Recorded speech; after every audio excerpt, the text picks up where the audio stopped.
الحمد لله رب العالمين والصلاة والسلام على سيد المرسلين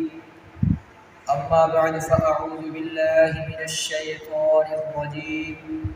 بسم الله الرحمن الرحيم فإذا مس الإنسان ضر دعانا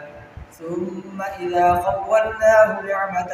منا قال إنما أوتيته على علم بل هي فتنة ولكن أكثرهم لا يعلمون۔ پھر جب آدمی کو کوئی تکلیف پہنچتی ہے تو ہمیں پکارتا ہے، پھر جب اسے ہم اپنے پاس سے کوئی نعمت عطا فرمائیں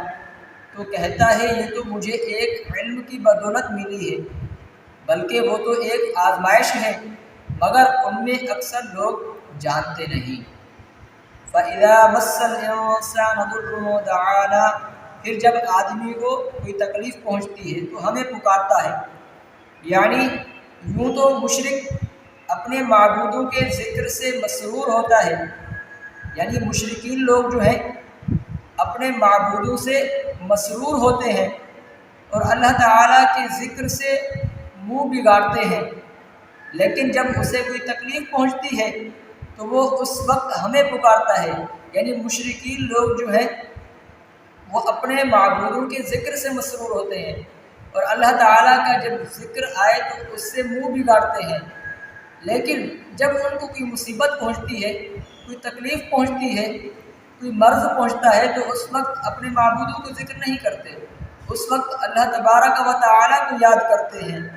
اللہ تبارک و تعالیٰ سے مدد طلب کرتے ہیں۔ پھر جب ہم اپنے فضل سے اس کی تکلیف دور کر دیں اور اسے اپنے پاس سے کوئی نعمت عطا فرما دیں تو وہ اس راحت و نعمت کو ہماری طرف منسوب کرنے کی بجائے یوں کہتا ہے کہ میں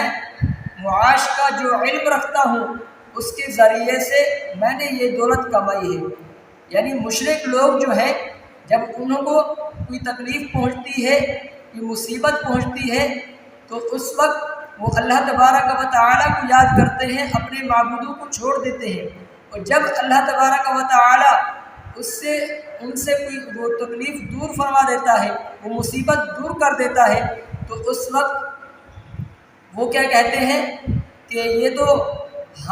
ہم خود معاش ہیں، یہ جو ہم علم رکھتے ہیں اس کے ذریعے سے ہم نے اپنی تکلیف کو دور کیا، یہ جو ہمیں دولت ملی ہے یہ تو ہم نے اپنے علم کے ذریعے سے کمائی ہے، حالانکہ ایسا نہیں ہوتا، سب کچھ عطا کرنے والا اللہ تبارک و تعالی ہوتا ہے، بلکہ یہ راحت اور نعمت اللہ تعالی کی طرف سے آزمائش اور امتحان جس کے ذریعے دیکھا جا سکتا ہے کہ بندہ اس کے ملنے پر شکر کرتا ہے یا نہ شکری، یعنی اللہ تبارک و تعالی بندے کو اتنی دولت عطا فرماتا ہے،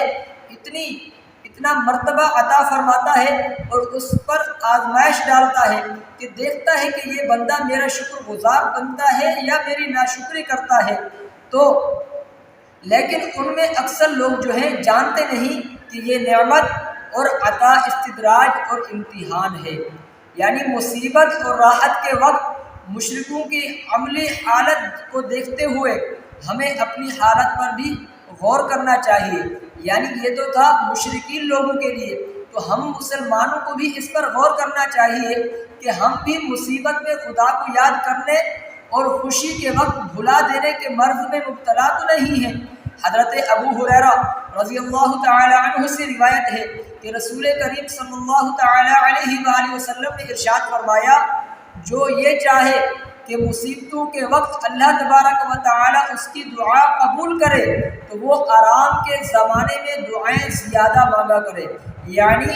جس بندے پر کوئی مصیبت آئے، کوئی تکلیف آئے تو اس وقت جب بندہ اللہ تبارک و تعالیٰ کو یاد کرتا ہے، اللہ تبارک و تعالیٰ کا ذکر کرتا ہے، اللہ تبارک و تعالیٰ سے دعا مانگتا ہے تو اس کے برعکس جب وہ راحت و سکون کی زندگی اس کو مل رہی ہوتی ہے تو اس وقت بھی اللہ تبارک و تعالیٰ کو یاد کرنا چاہیے۔ ایسا نہیں کہ جب کوئی مصیبت آئے تو اس وقت اللہ تبارک و تعالیٰ کو یاد کرے، اور جب اسے تندرستی ملے، جب اس سے مصیبت دور ہو جائے تو اس وقت اللہ تبارک و تعالیٰ کو بھلا دے۔ ایسا نہیں کرنا چاہیے۔ تو مسلمانوں کو بھی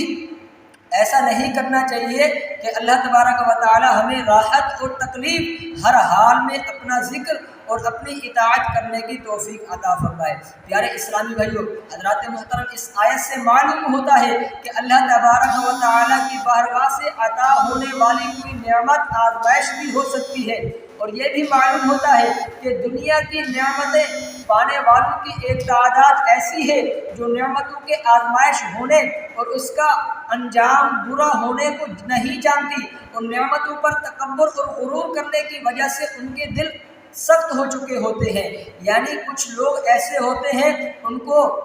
اللہ تبارک و تعالی اتنا مال و دولت عطا فرماتا ہے، اتنا بڑا مرتبہ عطا فرماتا ہے، اور اس پر وہ غرور کرنے لگتے ہیں، اس پر تکبر کرنے لگتے ہیں۔ یعنی اگر کوئی اتنا مالدار ہے تو وہ غریب لوگوں کو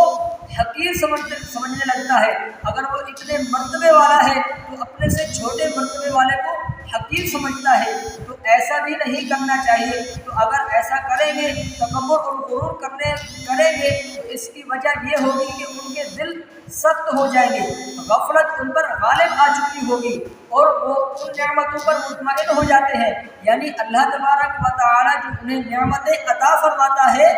اور انہیں مرتبے عطا فرماتا ہے، وہ ان نعمتوں اور مرتبوں پر مطمئن ہو جاتے ہیں اور اپنے مالک کو مولا اور آخرت کو بھول چکے ہوتے ہیں۔ اور اگر غور کیا جائے تو ہمارے معاشرے میں بطور خاص مالدار اور منصب دار طبقے کی ایک تعداد ایسی نظر آئے گی جن کے پاس نعمتوں کے بہتاب ہیں، اور ان کا حال یہ ہے کہ تکبر اور غرور کا نشہ ان کے سر سے نہیں اترتا۔ دل ایسے سخت ہو چکے ہیں کہ انسان کو انسان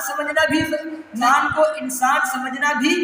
انہیں ناگوار گزرتا ہے۔ غفلت ایسی غالب ہے کہ انہیں فرض نمازوں اور ان کی رکعاتوں کی تعداد تک یاد نہیں۔ نعمتوں پر مطمئن ایسے ہیں کہ جیسے یہ ہمیشہ ان کے پاس ہی رہیں گی۔ یعنی اللہ تبارک و تعالی نے نعمتیں عطا فرمائی ہیں، مرتبے عطا فرمائے ہیں، اور وہ ان پر ہمیشہ کے لیے مطمئن ہو چکے ہیں۔ ان کو یہ پتہ نہیں ہے کہ ہمارے مرتبے جا بھی سکتے ہیں، ہمیں جو دولت عطا کی گئی ہے، اللہ تبارک و تعالی نے دولت عطا کی ہے، وہ ہمارے ہاتھ سے جا بھی سکتی ہے، ہم سے چھین بھی سکتی ہے۔ تو غفلت ایسی غالب ہے کہ انہیں فرض نمازوں اور ان کی رکعاتوں کی تعداد تک یاد نہیں، اور نعمتوں پر مطمئن ایسے ہیں جیسے یہ ہمیشہ ان کے پاس ہی رہے گی، اور یہ بات ان کے خیال میں بھی نہیں آتی کہ ایک دن انہیں ضرور مرنا ہے، قبر میں منکر نکیر کے سوالات کے جوابات دینے ہیں، اور قیامت کے دن ایک ایک نعمت کا اور ہر عمل کا اللہ تبارک و تعالیٰ کی بارگاہ میں حساب دینا ہے۔ اے کاش ان کی سمجھ میں یہ بات آ جائے کہ دنیا کی سب نعمتیں عارضی اور فانی ہیں، اور دنیا میں نعمتیں دے کر انہیں آزمایا بھی جا سکتا ہے، اس لیے کہ ان نعمتوں پر تکبر اور غرور کرنے اور ان پر مطمئن ہونے کی بجائے آخرت میں ملنے والی دائمی نعمتوں کو حاصل کرنے کی کوشش کرنی چاہیے۔ اللہ تبارک و تعالی ہمیں تمام مسلمانوں کو ہدایت اور عقل سلیم عطا فرمائے، اور اللہ تبارک و تعالی ہم سب کو قرآن پاک پڑھ کر اسے سمجھنے اور اس پر عمل کرنے کی توفیق عطا فرمائے۔ آمین بجاہ النبی الامین صلی اللہ تعالی علیہ وآلہ وسلم۔